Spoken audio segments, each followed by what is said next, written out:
Hey, folks, welcome to this episode of the Rob Breakenridge Show. Thanks for joining us on the podcast. I want to get right into the big story in Alberta this week, of course, the teachers' strike. As of Monday, Alberta's public school teachers, 51,000 of them, are off the job on strike. And that means hundreds of thousands of Alberta kids are at home, and parents, families right across the province are scrambling to adjust to this new situation. And none of us know how long this situation is going to go on for.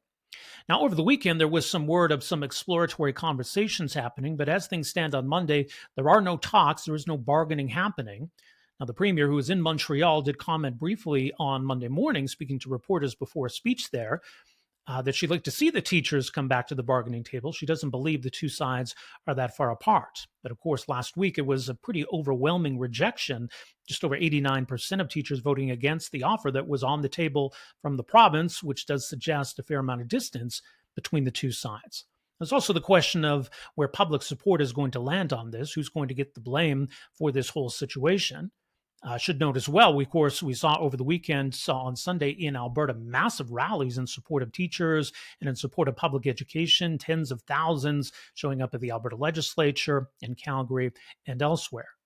Now, we haven't had an update, an official in-person update from the province since last week as they responded to the teachers' vote. Now, they have made some announcements about providing supports for families via press release through this situation.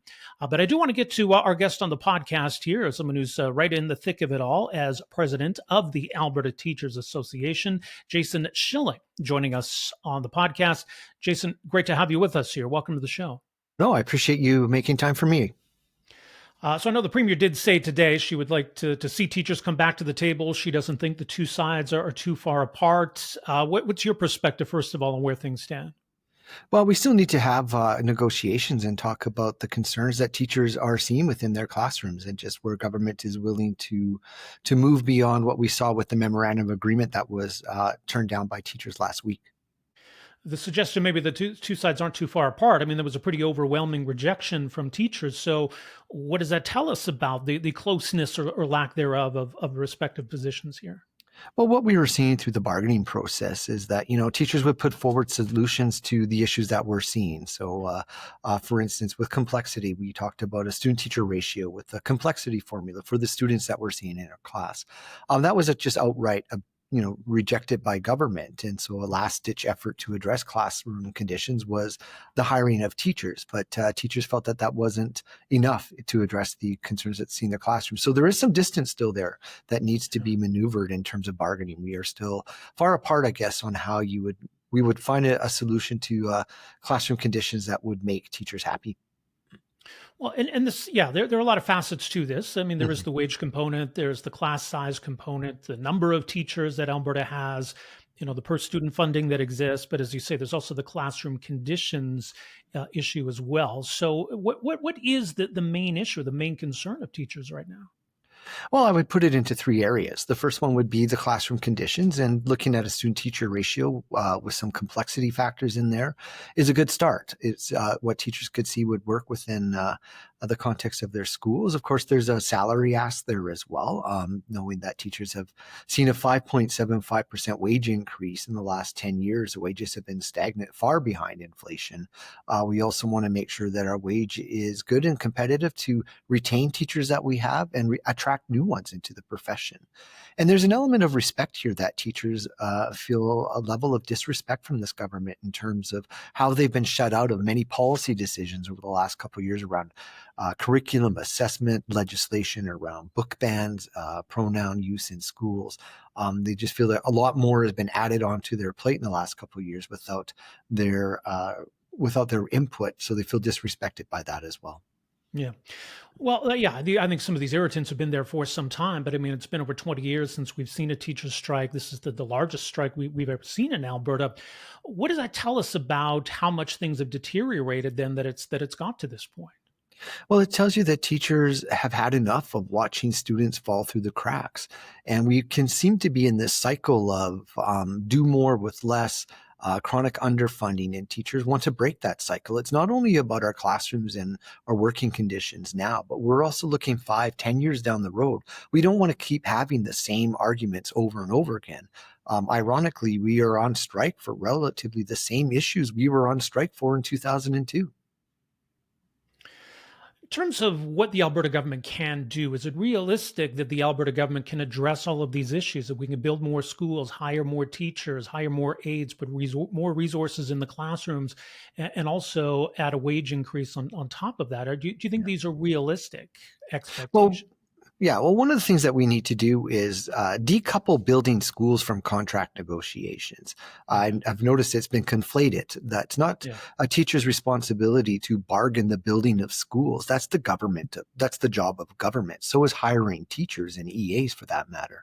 They're supposed to be providing the resources at schools so that they're successful. And we've been so chronically underfunded that we are at this point where we don't have that. Government has essentially created this mess, and it's their job and their responsibility to fix it. And it's not going to be fixed overnight. This will take time for us to dig out of this hole. But if we're going to address, classroom sizes or teacher to student ratio, you can't really separate the infrastructure side from it, can we? Well, you can a little bit. I know that there is some places that are they have too many students. They're full. Those schools are over capacity.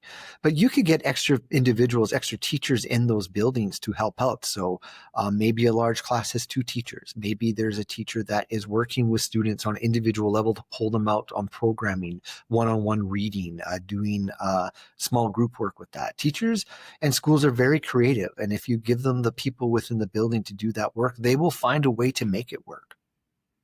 And we look elsewhere in the country. You mentioned, Alberta does have the lowest per capita student funding in the country. The Alberta government also arguing, though, that Alberta teachers are the most well compensated, the highest paid in the country. Is that true, first of all?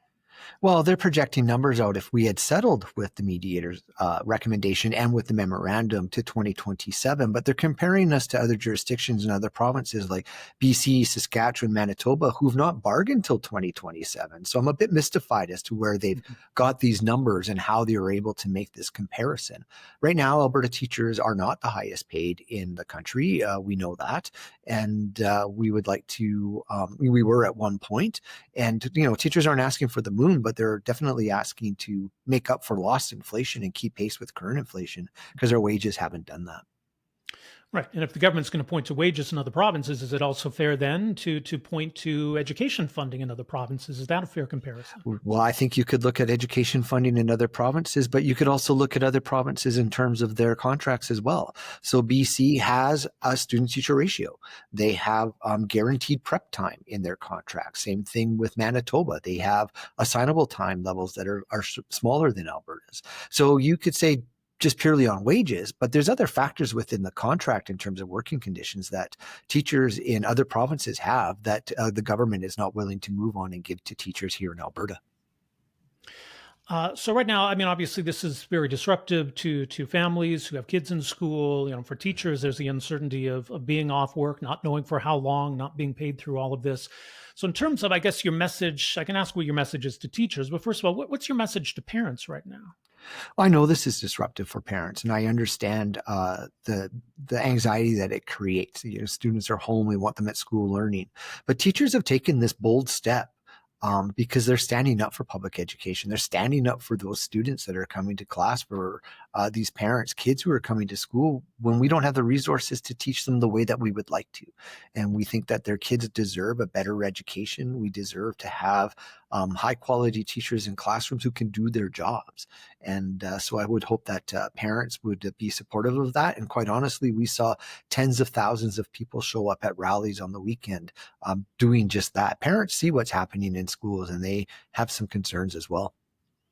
What's your message to members? They made their voices heard in the vote, and we saw the results last week, but obviously a lot of uncertainty for teachers right now. What is your message to them? Well, teachers know why they're making this stand. They have clearly indicated that enough is enough, and I know that it's anxiety. There's some anxiety for them as well. I feel it myself, and we just need to stay true to what we believe in and what we're fighting for, and as I said to everybody, get loud and stay loud around the issues that we're seeing. We can't be ignored by government all the time. And so it's time for government to start listening to the concerns of everybody out there. Right. Well, it was certainly loud in Edmonton, certainly loud in Calgary over the weekend. Some pretty huge rallies in support of teachers and public education. What did you make of that? We also had big numbers show up in Lethbridge and Grand Prairie and Red Deer as well. There were some rallies in those areas too.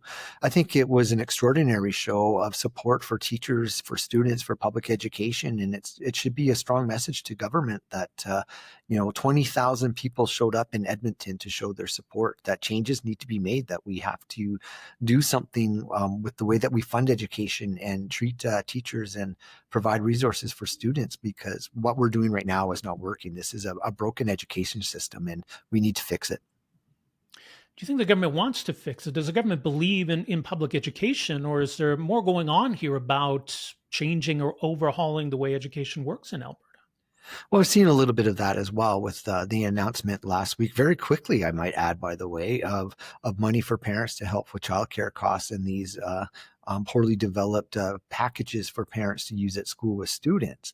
And then the announcement late last Friday, on a Friday afternoon, that you can enroll your children into home education programs, but you might not get to put them back into public school once everything is over. So it makes me question just where their sincerity is when it comes to saying that they value public education in Alberta.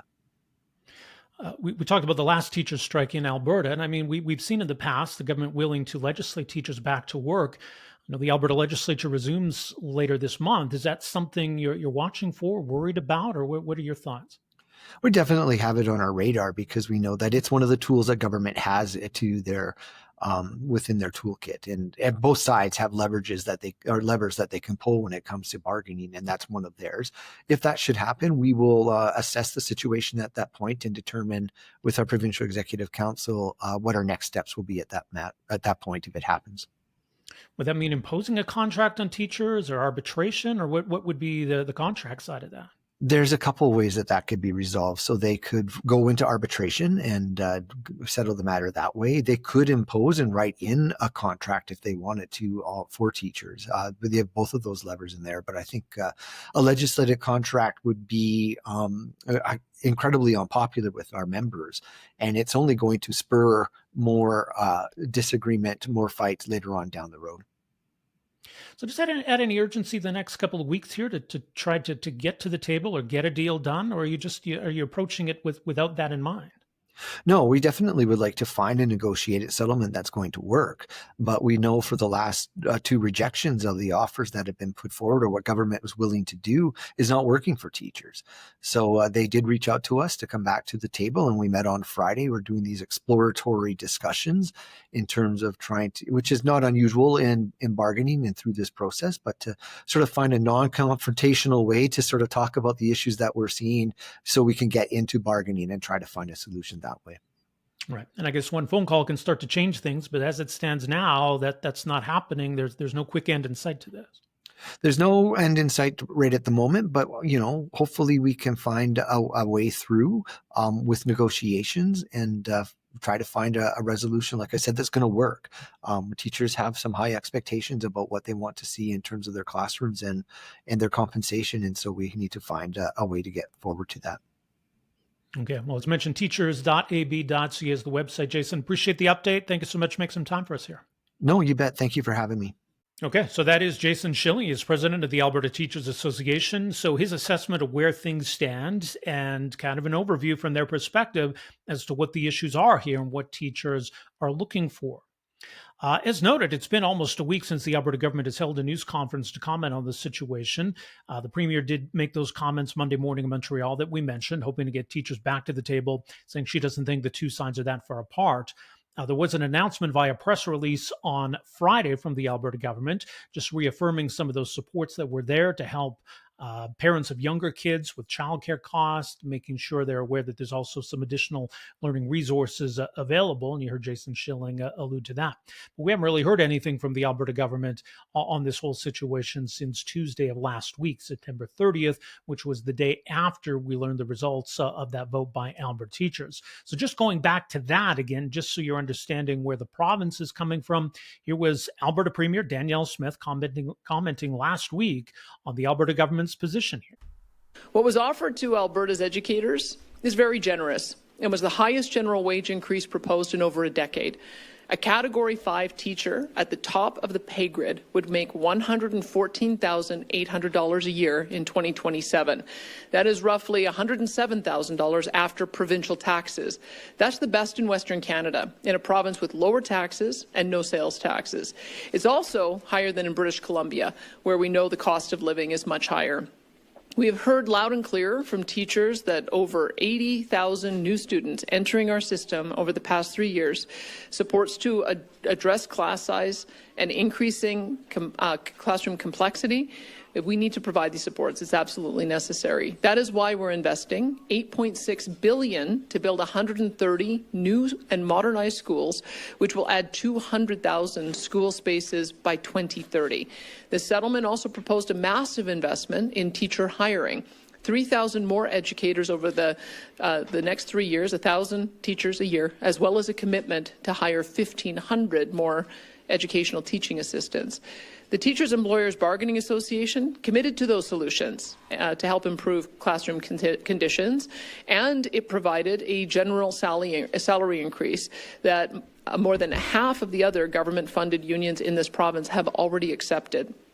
Even beyond that, a market adjustment was included to ensure that Alberta's teachers would continue to be paid competitively with other provinces.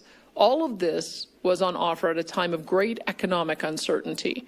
To go on strike without offering meaningful and reasonable solutions is harmful to students and to parents. Minister of Finance Nate Horner, he's going to share with you details very shortly about our next steps in bargaining. But I can also tell you that our government will not leave 700,000 Alberta students and their families without resources as the union advances towards a strike. Please know that if the union goes ahead, and we do see job action on October the 6th, that government has plans in place to help students and families. We will not leave you alone in uncertainty. Okay, so that was the Premier at the press conference last Tuesday following the teachers' vote. So we haven't really had a press conference since then. There were a couple of announcements via press release about support for families, financial support to help with childcare costs for families with younger kids, and also announcing some additional learning resources to be made available to families during this labor disruption. But as things stand here on Monday afternoon, which is why we wanted to get this podcast out a little bit earlier, teachers are on strike. There are no talks happening. And at this point, it looks like we could be in for a prolonged strike. But that's the thing with these situations. That can change very quickly. And I know there's a lot of people hoping that things change quickly and we can get a prompt resolution to this strike. Now, there is, of course, the fact, we talked about it with Jason Schilling, that the Alberta legislature resumes later this month. There's the possibility, we've seen it before in Alberta, we've sort of had it floated, I think, recently, that the Alberta government could look at legislating teachers back to work. And maybe that would mean imposing a contract or perhaps some sort of arbitration to resolve this. So that's October 23rd when the legislature resumes. So maybe that'll change the dynamic of the situation. Maybe that puts a little more added pressure on both sides to try to get something done in the shorter term here. So we'll see if anything changes. We'll continue to watch this situation through the week and bring you any further updates. Of course, don't forget, you can follow us at robbreakenridge.ca. Thanks for joining us on this special episode of the Rob Breakenridge Show, and we'll talk to you later this week. Take care. Hey, folks, thanks for watching and listening. You can find us at robbreakenridge.ca. Also, make sure you hit that subscribe button below and stay connected with the Rob Breakenridge Show.